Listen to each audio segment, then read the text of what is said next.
কি খাচ্ছে সোনা? ওই তো মাছের ঝোল আর ভাত খাচ্ছি। চারা মাছের ঝোল আর ভাত খাচ্ছি।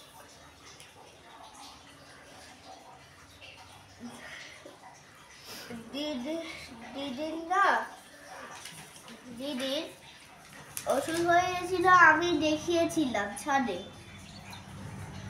আবার নতুন করে অসুখ হয়েছে। আবার 9-10 বার পটি হয়েছে। তার জন্য চারা মাছের ঝোল আর ভাত খাবে, দিদিও খাবে আর সবাই খাবে।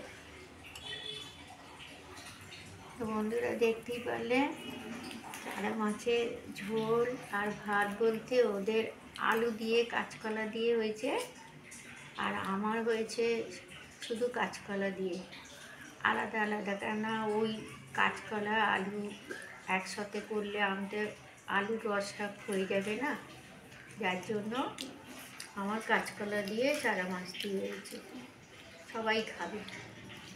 আর আলাদা কিছুভাবে হয়নি, শরীর খুব দুর্বল।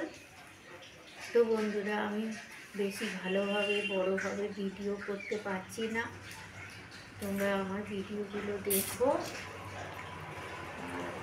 ভালো লাগলে লাইক সাবস্ক্রাইব করো, পাশে থেকো, ঠিক আছে?